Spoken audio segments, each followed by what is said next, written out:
guys, and welcome back to this brand new episode of Nancy Knows Best. Now, today's episode might be one of the most glamorous ones yet. And this is slightly intimidating for me because personally, I thought like my outfit ate, but then these two walked in, right? Today we're talking all things burlesque, a world of like corsets, feathers, glitter, confidence, and probably the best postures I've ever seen in my life. So honestly, I'm already obsessed. But before we get into everything, girls, please introduce yourselves. So hi Nancy, my name is Lady V. I've been a burlesque performer now for 19 years, which is not giving away my age just yet. So I tend to perform classic. I am a dance teacher, so all the routines I do are rooted in my dance background and history, and I do a lot of ballet-based stuff. That. Love a prop, love a feather, although you can't tell today. We've got the flower, yeah. What about you? Hi Nancy, my name's Daiquiri Dusk. I've just celebrated 20 years of performing burlesque this year. Okay. I'm also a hula hoop LED performer. I do fire, I do some other things. I have got a whole range of acts. I've got everything from kind of classic burlesque to a Highland dance number with a Scottish poem. Love it, okay. And I also love my big props. I've got a giant martini glass, a carousel horse and a giant clamshell as well. I'm loving the hat as well. Love it. Okay, I feel underdressed. I feel so underdressed. Cool. Right. So I want to start off nice and easy and then we'll get into the juicy stuff if that's okay. Okay. So for the people at home who may have never seen a burlesque show or they don't even know what it is, how would you describe this art form? What is it exactly?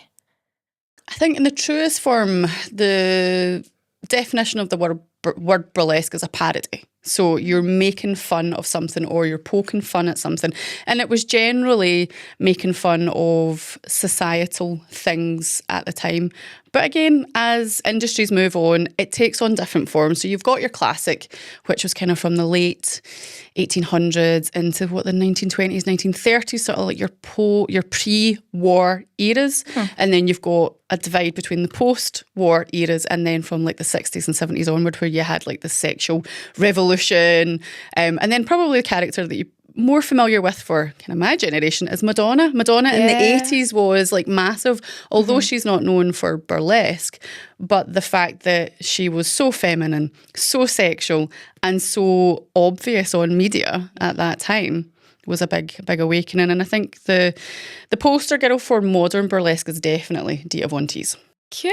And which era do you think was the best? Like for you personally, which one is the one that's your favourite? I think my aesthetic's definitely more the kind of 1940s, 1950s glam era. But I like the neo stuff. Like, so the more modern burlesque, because it's pulling in from references from now, costume materials from now, and it's got that kind of link to the old, but a real fresh approach with the kind of new. Okay, a little bit of a mixture. What about you? What do you think?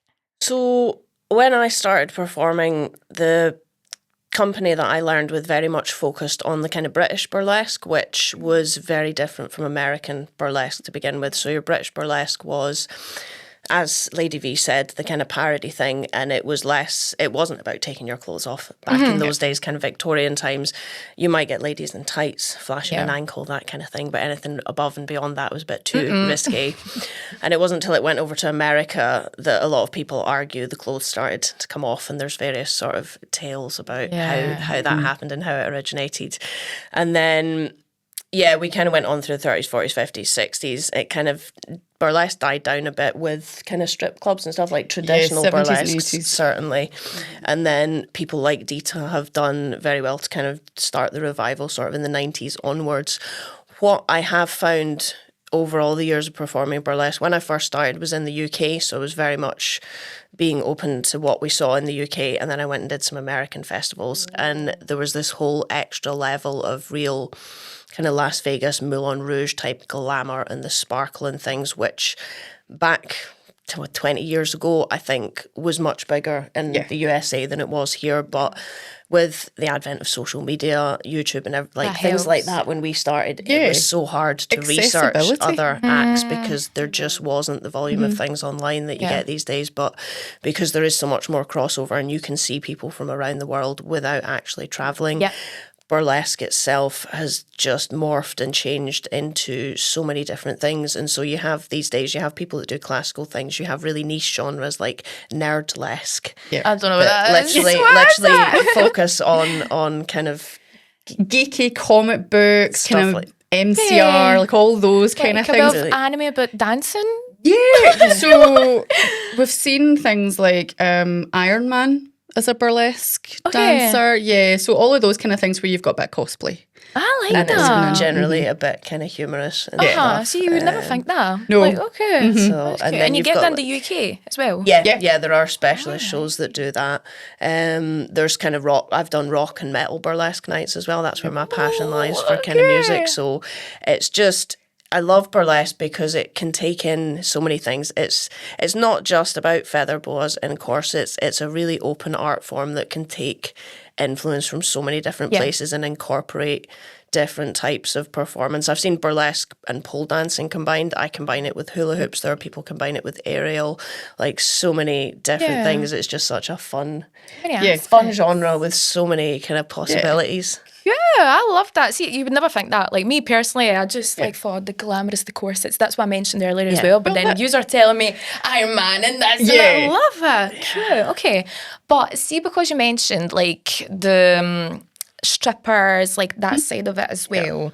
So like a little bit more like on the sexy side. Would you say that like burlesque is empowering, artistic, sexy, or all three of them? Like, is it a combined thing? Because I feel like that is a big misconception of burlesque as well. Like, a lot of people associate that just to the sexual aspect of it. What do you think? It's been a big debate surrounding Yeah. it for a long time. So, yeah, arguably historically, modern strip clubs came out of burlesque. You wouldn't have strip clubs and lap dancing and things. And it's kind of, it almost came full circle when it came back to Through the burlesque. 90s, yeah, that was... And in the early 2000s, there was definitely a tendency to try and separate the two. Okay.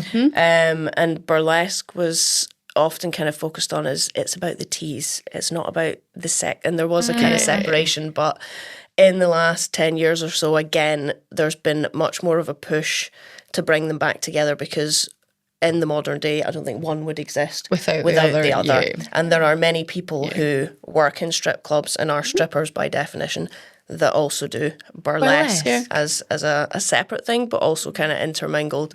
So it's very important in the modern day, I think, not to separate them and say, oh, burlesque is high art and stripping, which is one of the mainstream arguments that we come up with. Yeah, and I think it's quite a dangerous sentiment to go down because at the heart of it, neo-burlesque, we take our clothes off as part of the act. What are they doing in the clubs? They're taking their clothes off as part of the act. But the important word between the two is it's an act. Yeah, two different art forms. They're in the same genre. The way I describe it, so I've hosted pole dancing competitions for the past 14 years. Fantastic events and so great to see the kind of blurring of the edges of it. But again, through there, they've went through a period of, pole dancers, But then there's a division between that as well, between pole dancers who authentically dance in clubs and pole dancers who do it as sport and fitness. And again, now those two, factions within that same group are coming back together again, which is wonderful to see. But when I'm hosting, I tend to say that we're all part of the exotic dance 50 pence piece, but we're just a different facet on the same side of the coin. And that's one of the ways to see it, is that you're no better or worse than anybody else on that same sort of playing field as you. You're just approaching the same topic from a different direction. And it doesn't mean that both of those things can't be true at the same time. And I think the empowerment, I mean, it stretches over both. It's subjective as well. What's empowering to us might actually not be to diminishing to the next person. So whereas I still get a kick out of taking my clothes off on the stage, I'm not going to hide that. There's got to be that hook and that interest for you to do it. Because the money's not going to hook you in. Because, it's not great in Scotland to try and make a full-time living just from performing. Everybody's got multiple streams of income. I think that's normal in this day and age. So you've got to love what you do. But from that aspect of it, what empowers me might not empower you. what makes me feel good and at my best is different. So I must admit, I do have a bit of when I see things being advertised and it's empowering and it's like, can you guarantee that for all of your participants? No. I love that. For me, I think the empowerment comes from every single thing that I put on that stage comes from me. It's not like when I started, I was in troops and things, and you would learn a routine and do it together, and that is a fantastic way to kind of get into it. Like the classes and things that Lady V does, if you're not really sure what you're doing, it's a brilliant way to get into it. But if you have ideas and concepts that you want to kind of create and bring out yourself, doing a burlesque act is so different. Kind of, I've done traditional theatre and things, and as much as you can work to bring your own aspects of character and to build things, you're following a script. Whereas on stage, I might pick a song first and go, right, that makes me think of this colour, this theme, and then I bring the props together, I make the costumes, and then you choreograph the whole thing, and then the whole development of the act, once it's in its kind of initial phase, is once you get it on stage, you see how people react to different things, and it's you very adjust. rewarding. Having That's that, good. the absence of is that the fourth wall, and being able to connect with the audience, I love that, and just being able to have that connection with people and present something that you've done is really empowering. And I don't think audiences realise how much they shape what our routines turn into. Yeah. Definitely. So like you just see people's reactions, and then based on that, you change up your script for the next time. Absolutely, yeah. I love that. And even with the same routine, there's been times where I've been out and doing shows and there's been stag do's in the room, and that's a different kettle of fish altogether. And I've been out doing a super glamorous feather boa fan act that I'm meant to be like the most beautiful swan.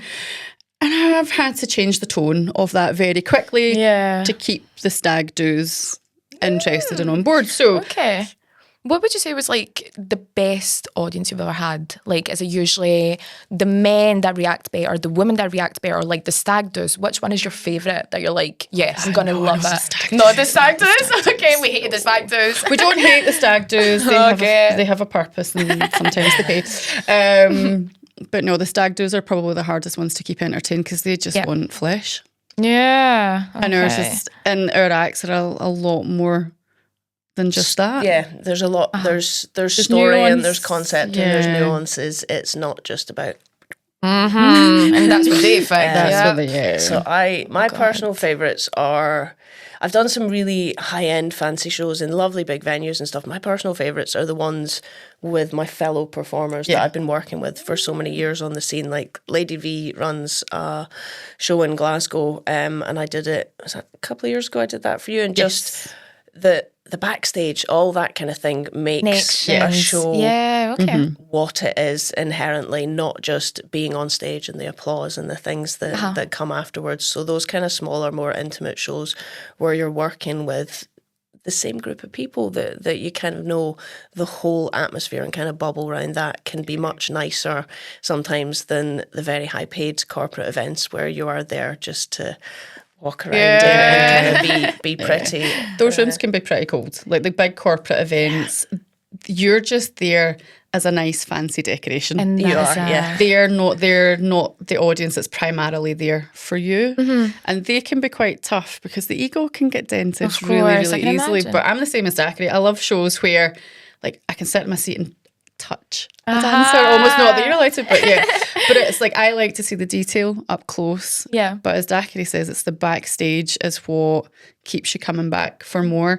And that's one of the things that we try to cultivate at our show Burlesque Rocks, is that backstage atmosphere that wants dancers to keep coming back again and again and working with us. Because I can imagine that like it's quite a small community, the burlesque dancer world, especially in Scotland. Yes. It kind of grows and contracts. Every few years there's a cycle. And it grows and contracts. And I don't want to age us, but we've seen a few of these cycles. Okay, we used to stay. And I think one of the kind of biggest cycles that we went through was when the burlesque movie came out, because everybody wanted to be a burlesque dancer. Now, we'd already been in the industry for a number of years when that happened. So we were getting like 2 and 3 gig nights because this bar had a night, this bar had a night, this bar had a night. And if you coordinated yourself, you could be like, I could do all 3. Wow. So there was a okay. lot of opportunity at that Love stage. And a few of us had residencies because you were resident at Corinthian for a number of years. Gosh, that was a while. I was resident at Classic Grand for a number of years. One of the funnest shows, but actually not fun in a way because we were kept completely separate from them, was the Suicide Girls. So that's a modelling agency, and they did shows and performances and all that kind of stuff. Yeah. They have quite a, the name's not obviously the most correct, but we were their opening acts. So it was really good fun. Yeah. So there's been lots of opportunities. Would you say that like there's quite some beef maybe between the dancers? Like, are you, because the way you two are talking, I'm like, oh, 2 lovely friends that enjoy doing it, everything is good in the burlesque world, wow, they all love each other, but I bet surely there is some competition. Like, some people don't want to see you succeed because they want to get the most amount of gigs. Do you get what I mean? Like, I think that's kind of, well, I come from the dancing world. Yeah, there is a clique. There is cliqueiness. There's cliques. There is. I just try and get on with everyone. okay. It's one of those things that backstage, I'm not the noisiest person backstage, and I don't think Daiquiri, you're not noisy. I'm not noisy. I just go into my corner and I try not to take up but the too eyes much and ears are open. Yeah. And this is the thing, it's sometimes your backstage behaviour is what gets you your next bookings. Yeah. Because a lot of us, Daiquiri's been a producer as well, run our own shows, run our own club nights and things like that. And it's not the type of case of, oh, we all talk. But you see things and you see these behaviours. You take and mental note. You take things in, yeah. Okay. But I think nobody wants to work with a diva at the end of the day. We might look like it on stage, but that's the air we're going for, but we're certainly not trying to be that backstage. But then again, you're totally right. It's not a sisterhood of what's the travelling underpants. Like, we're not all getting on fantastic. Those types of things do happen, and you do get friction. You're all in tiny dressing rooms, and nobody likes the dancer with the exploding suitcase that takes up the full dressing room. Because there's always one. or the person with the wet and messy pour of like champagne or something on the stage right before you've got to go on and do something in really slippy shoes. I know, it's the glitter pours are the worst. And we've got our friend, and she will be happy with this statement. She is the glitter queen, but we put her on last for a reason, because she covers the stage in glitter. Okay. And it's the worst thing ever if you've got dance heels on, because you're in the splits before you know it. I love that. Yeah. So, like, obviously, you're mentioning that, like, there might be some sort of competition. You too. I don't know. I got the nicest burlesque dancers ever in this, honestly, in this studio. But, like, what made you realise, yes, I am a good performer. Yes, I can, like, keep this as my job. And, like, I might be even better than others. Like, I want to succeed. I want to keep this going. When did you realise I am good at this and I want to make this, like, my job? Funny story about the first time I got paid. Go on. Oh, really? Tell us. So I started doing burlesque when one of my friends used to do Club Noir, which was the kind of big burlesque club in Glasgow, down at the O2 Academy. And I was studying theatre at university at the time, and she was performing, and she invited me along. So I kind of Googled it, but I didn't really know much. And I went, and I was just like, wow, this is theatre, but sparkly and fun.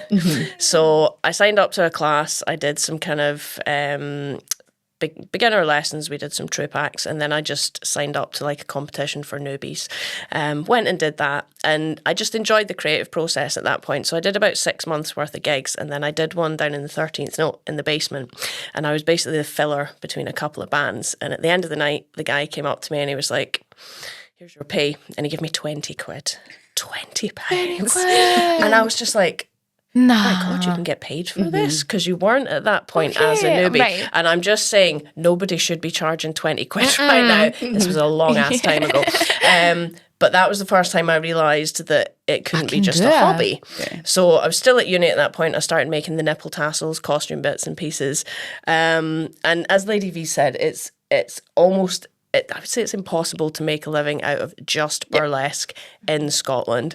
So Lady V runs her classes and things as well. I perform burlesque. I don't really teach anymore, but a lot of my gigs are hula hoop gigs, circus type stuff, and then mermaiding, fire, other things like that. And it's about bringing them all together to try and generate enough kind of income for it. But yes, fees way more than 20 quid. Yeah, thank God. Right up We're these up. days. Not as much as we would like, sadly. No, but, it's not grown with the state of inflation at the moment. It is a shame that like with the amount of effort that you're putting in, and to still consider this just not just, but a side hustle at the end of the day. Like you have many side hustles to then survive when you're putting that much effort. Like even you were mentioning like all the ideas you're putting together, the concepts, and then seeing them happen in front of you. And then you still need to work doing other things. Fortunate, just with the kind of circumstances of the way the world is just now, all artistic industries are under extreme pressure. Do you feel... Unfortunately, the people that are willing to do things for free are setting the tone. Which is hard. Oh, God, I can imagine. But do you feel that, like, maybe it's just the UK, or maybe even more specific, just Scotland, that's making you do this, whereas, like, people in America that are burlesque dancers, they're able to survive, like, live actually lavishly by doing this?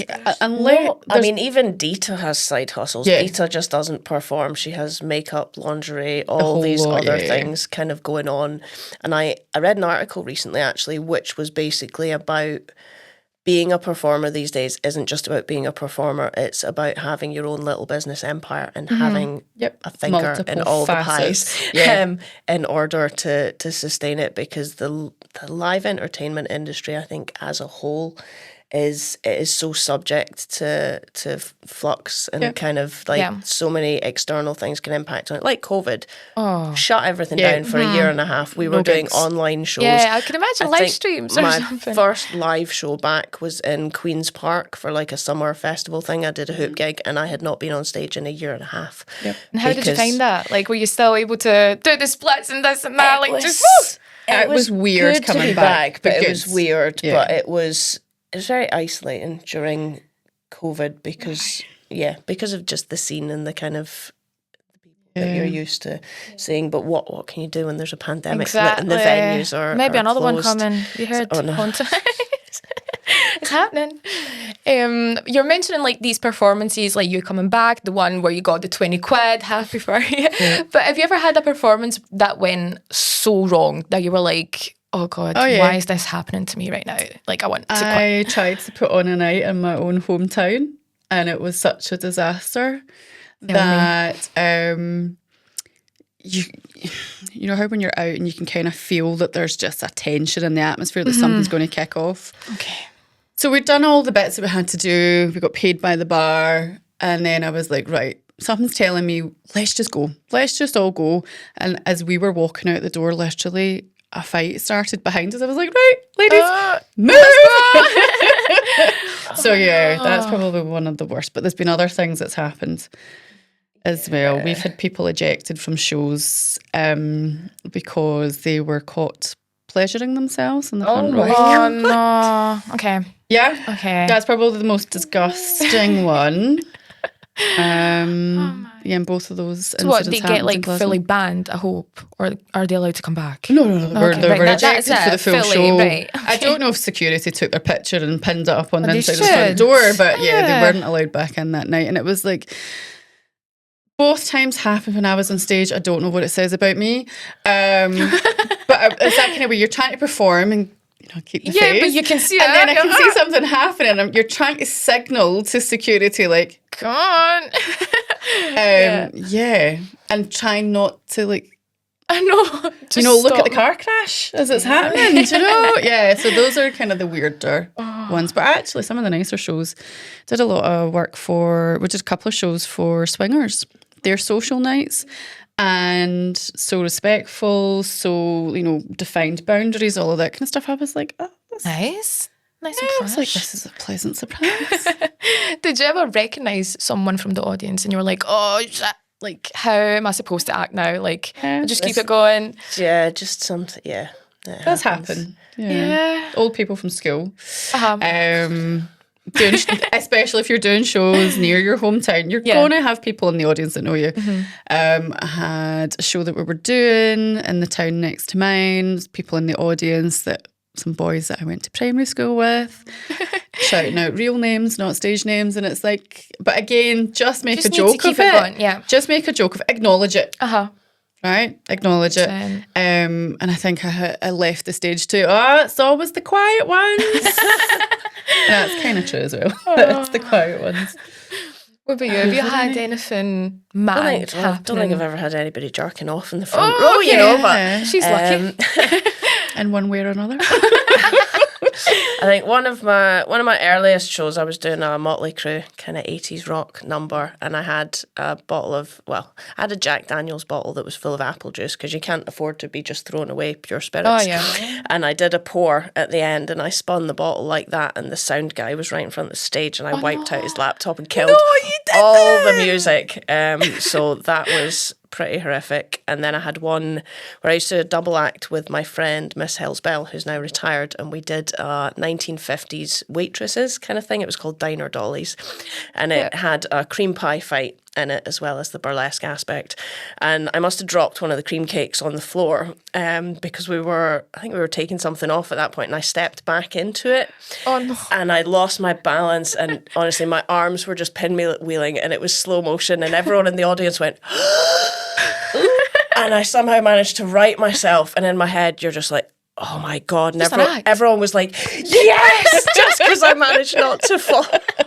Just play off. So it's, it was humiliating, but it was also like, everyone's on my side. Yeah, that's good. But yeah, it was like, what about like a wardrobe malfunction? Because I can imagine, I don't know, a tie that's ripped, or the hat's falling off, or the wig is, maybe that. Tell me more. Nipple tassels flying off. I think God. my most spectacular pasty mishap was, so whenever you're doing your fringe, the Edinburgh Fringe, you're running from show to show to show, and it was a 3-show day, and I thought, I'm only putting one set on. I'll just change the tassels that clip onto them. Right. So I'd had the same set on. This was the last show of the day, so I'd had these costume bits on for about 5 hours by this point.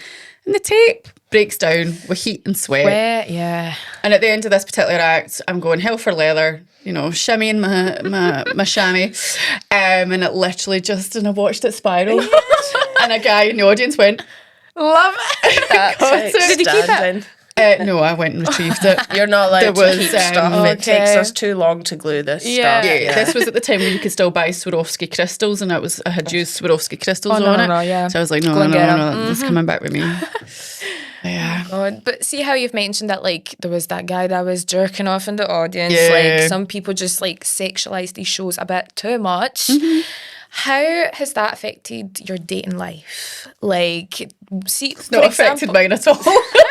I met my husband at Burlesque. No, you didn't tell me. Oh my God. So years ago, there was a different live band burlesque show. So that's my husband and I's gimmick. Our show is live music and live dancers. Okay. Right? So everybody's on stage.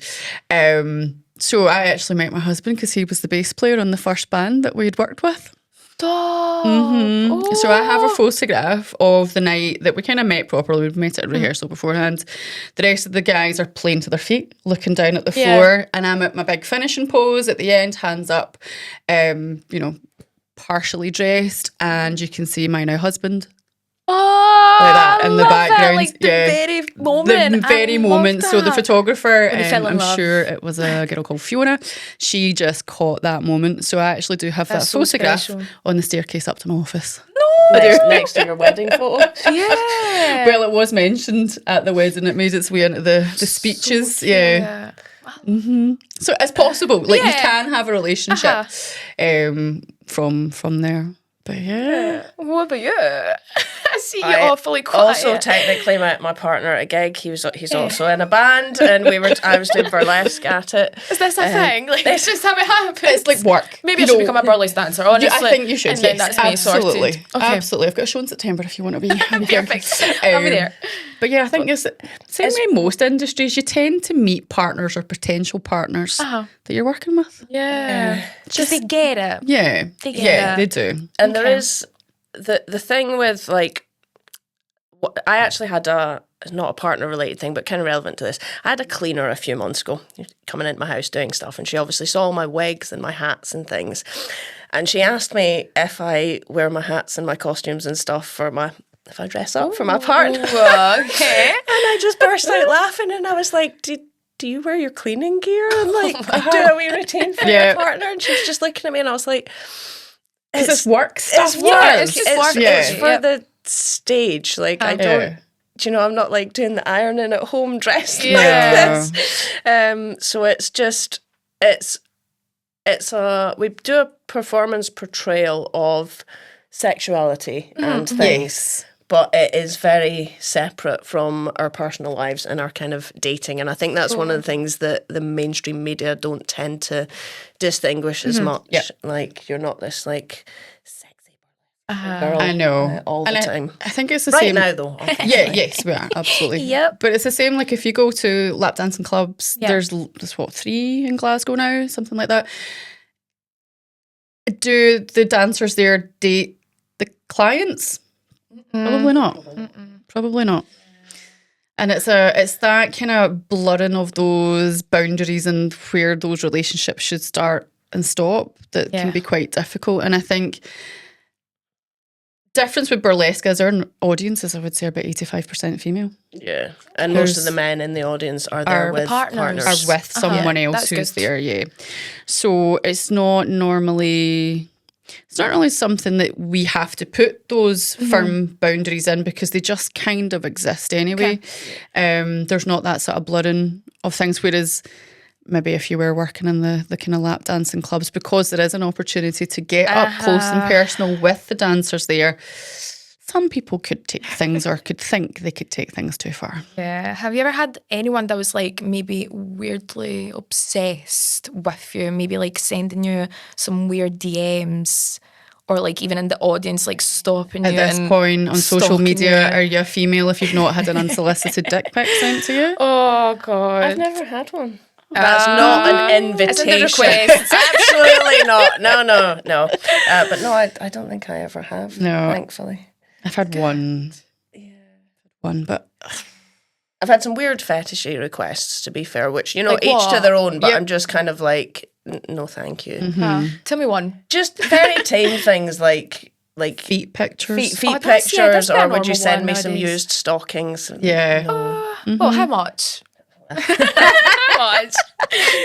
Wow. But it has a time and a place. Yeah.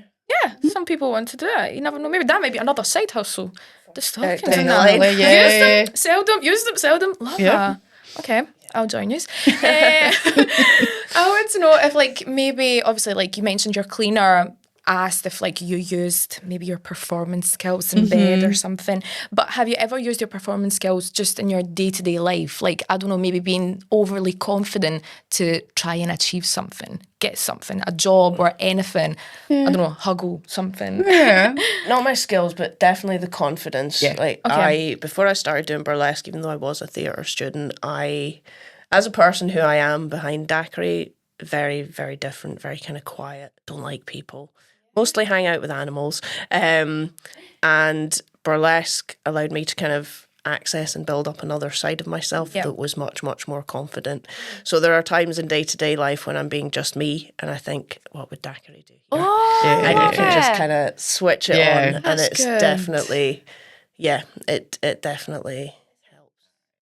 I think when I started, Lady V was a persona that I stepped into, but I needed the makeup, I needed the costumes to be able to do it, whereas now it's one and the same. Yeah, so you're probably there's no differentiation. There's no boundary now. You do become. I have to do high level negotiations for my day job, so the confidence has absolutely helped on that. Yeah, but that's what we were saying earlier on. It's empowering for some, but maybe not for the next person. Whereas that's where my confidence and empowerment comes from. But it's about how you apply it. Not everybody wants to strut up and down the stage half naked. I quite like it.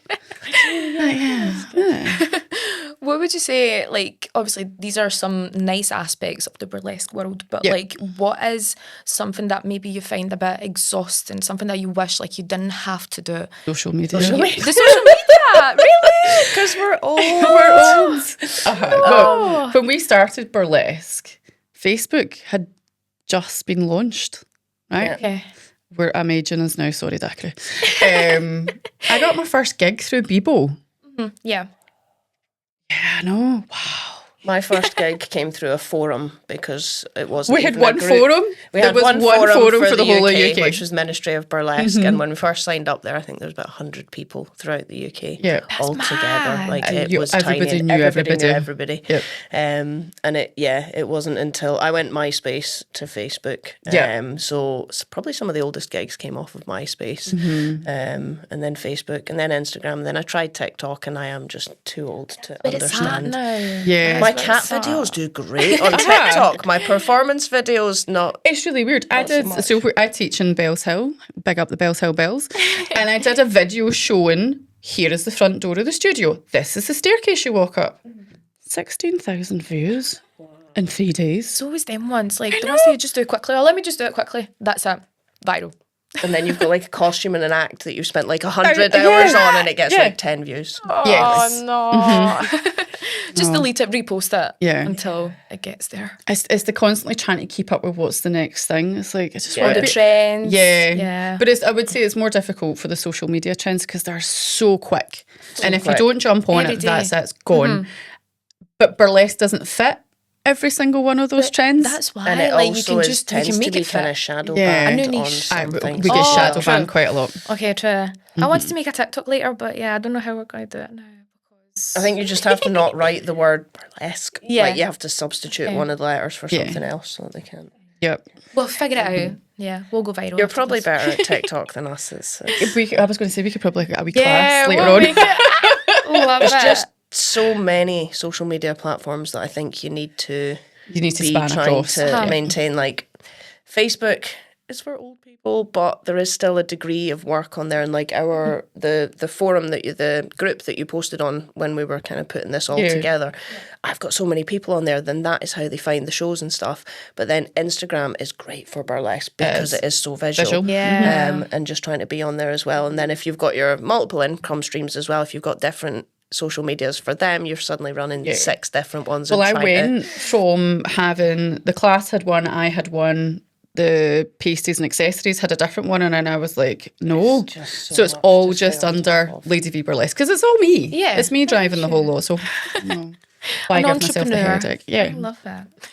But see how you mentioned that, like, obviously maybe Facebook might have an older crowd, and then Instagram slightly younger, TikTok even younger. What about the audience at a burlesque show? Is it very mixed, or do you get Can be. families, or very much so. Certainly not. Well, families in terms of like what's the adult age children. range? What do you think? I would say 18 to 70. yeah. Oh, okay, that's Yeah. My oldest burlesque dancer from the Bells Hill Bells is Bionic Betty. She's 82. Okay, yeah. Oh my god. And Betty made her stage debut at 78 or 79. So it's literally for everybody, age. because like the riding rooms is probably the biggest, or the riding rooms is probably the bar where you see performers a couple of nights a week in terms of burlesque, and that always attracts like a young student crowd, an older crowd, because it's the riding rooms. It's attached to Polo. You've got Dell's next door. It's right in the hub of that. Yeah, so you get mixed. You get a crowd. lot of 18th birthdays there, and then I start doing the maths, and I'm like, oh no, don't think about it. Yeah, don't probe too much. Oh god. Do you know one thing that I forgot to ask, but like now I just remembered? How did you come up with your names? Oh, mine's I is don't know. terrible. But no, My origin story is terrible. Tell me. So I came up through kind of dance, professional dance training. I've been a dance teacher now for 26 years. Crazy. And wanted a way to keep performing because I've never had the body type of a ballerina. I've always been bigger. I was a competitive swimmer, so my shoulders were like twice the size of a normal ballerina's. But I wanted to keep a way to keep performing. So I had done workshops and all that kind of stuff. I even did a workshop with Club Noir, was my kind of first sort of taste into it. And we had to come up with a name, and I was like, right, Venus Temptations, that was going to be my name. Fancy, all of that kind of stuff. Yeah. Got my first booking, did my first show, and the girl introducing me got mixed up and called me, oh that Lady V. So I got christened. I got christened with my name. I like it. And it stuck. Yeah. And there's times where I look at it and goes, that's terrible. Aw. But I've had it for 19 years, so I'm stuck with it It's now. like actually so like Madam, like Lady V. I'm like, Oh, yeah. yeah, let's And say I that. kind of live up to that persona. It's not a bad one to have. What about you? So it was when I booked that first show that I said, like the competition one, I was like, I need a name. Yeah. So I was kind of looking into kind of other names and things at that point, and I decided I wanted something that had alliteration in it, so the two words had to start with the same letter. And I picked dusk because it's my favourite time of day, and it's just quite a nice sort of romantic word. And I picked daiquiri because I actually thought it was pronounced daiquiri. Daiquiri dusk. I thought that would be Sounds sophisticated.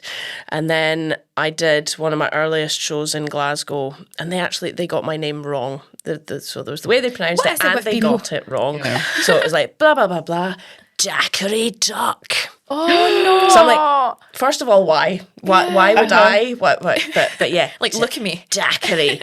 But then I went on to do some shows in Spain, and it sounds good in a Spanish accent. So I need to do more European shows because Scottish people can't say daiquiri in a sophisticated way. Yeah, there's too many vowel sounds in it. But again, just stuck. It stuck, and yeah, it just is now. And if you Google me, I'm everywhere. It'd be too much effort to change it at this point. Love it, actually. Yeah, they're And fitting. you answer to it as well, don't you? You as do, quickly yeah. as you answer to your birth name. Like if someone says daiquiri anywhere, even if they're ordering a drink, I'm like, sorry, what? I'm here. Well, that's the thing, because I don't think we've ever used Sunday names No. to each other. So, yeah. You often don't know what people's Sunday names, their birth names are, because it just gets really confusing. And Yeah. it's It's caused confusions when I was hosting because I was chatting to a performer backstage, someone who I knew outside of the dance world, and I went to introduce her, and I was looking right at her, and all I kept going through in my head was her real name, and I was like, I can't say that. So I did have to admit to the audience, I was like, I am having a bit of a struggle here, everybody.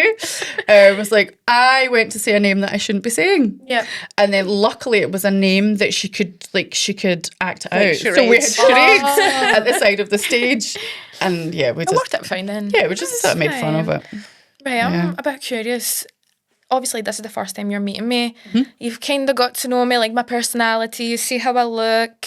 What would you name me if I was a burlesque dancer? It depends on what kind of persona you want to go with. Yeah. Because sitting here today, you're super glam, super collected, but at the same time, I think you have See me in got. the weekends. I I think don't you've got a little naughty streak Naughty Nancy. somewhere. Naughty Nancy, There's there Naughty we Nancy. go. I love Yes. Naughty Nancy. Some of the best stage names. I mean, these performers are long retired now, but you've got Cataclysmic. Yeah.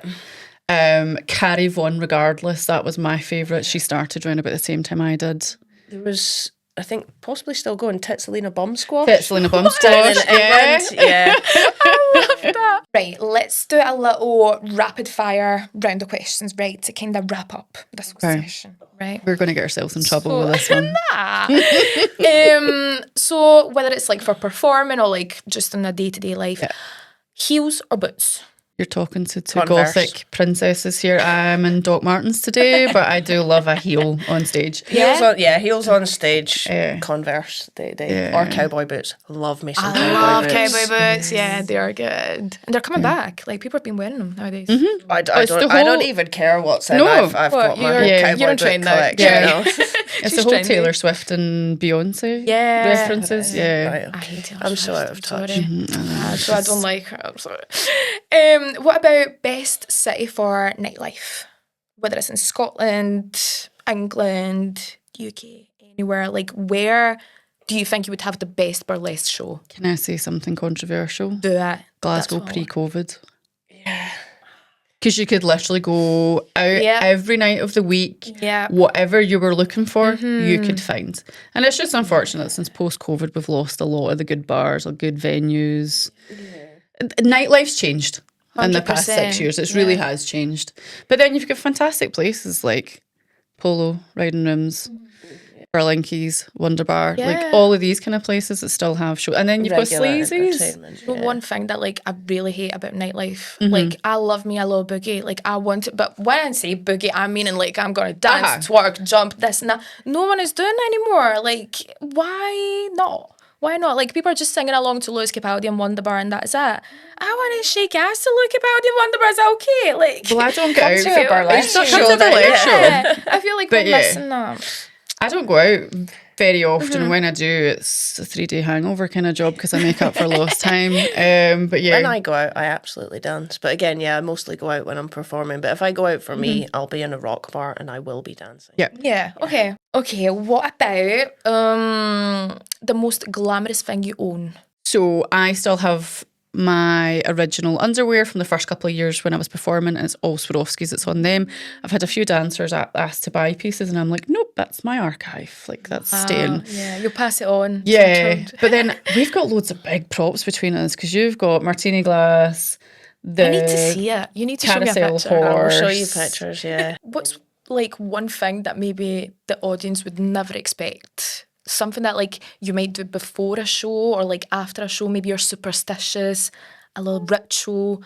It's probably not a ritual. It's everybody standing backstage doing this to check they've got their pasties on, or can you check this? Does that I look didn't want to okay? mention that one, but it's the is everything tucked in?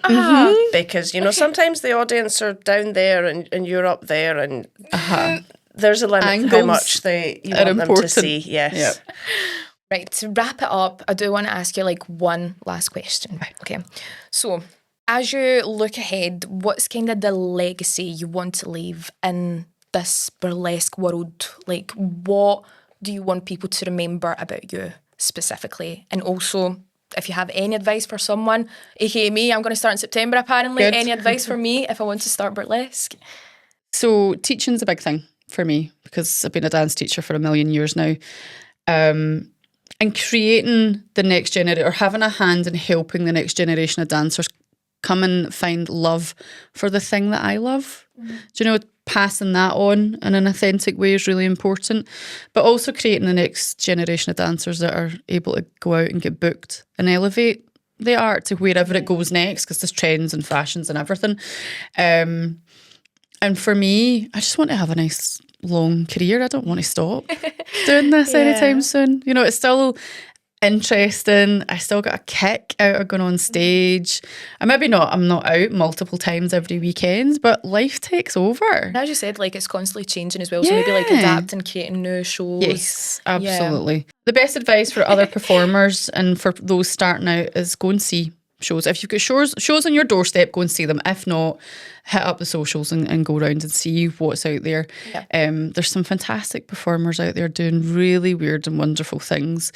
Or maybe like, do you think you need to be a sort of specific person to get into the burlesque world, or can anyone do it?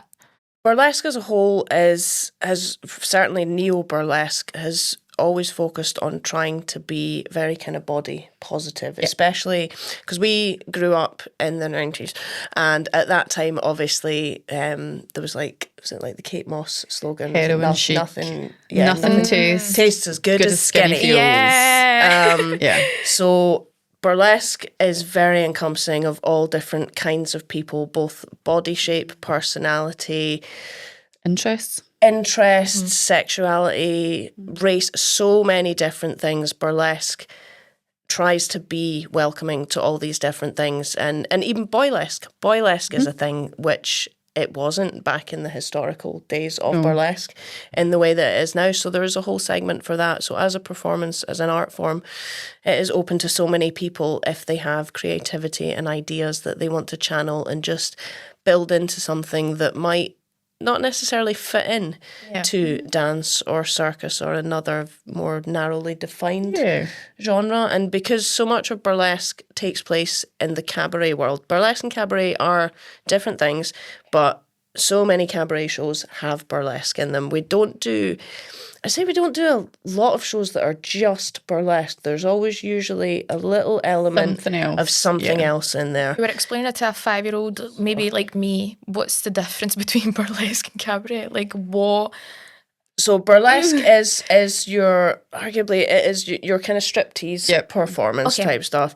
Cabaret can encompass singers, it can magicians, comedy, circus type acts, all of which are individual within themselves. But if you have a cabaret show, you might have a bit of everything, like Wild Cabaret down on Candle Rigs. They've been running shows for years, and they tend to do a big Christmas run. And when I do that, I'm normally the hula hooper. There's usually a burlesque act. There's normally someone doing aerial silks. There might be somebody doing whips. There'll be a magician. There'll be a couple of singers. And it's very much kind of variety that is built into this umbrella of cabaret that brings all these different art forms together. Okay. Well, thank you so much, gorgeous divas. I feel like I've learned so much today, and I've also figured out that I found a new career path. Honestly, Fabulous. like I'll be joining you in September. Get I'll you see you fitted there. for some nipple tassels after. I love it, yeah. Well, guys, thank you so much for joining us on this new episode of Nancy Knows Best that was all about the burlesque world, and I hope you learned just as much as me. Don't forget to follow us on socials, and I'll see you next time. Nancy knows best.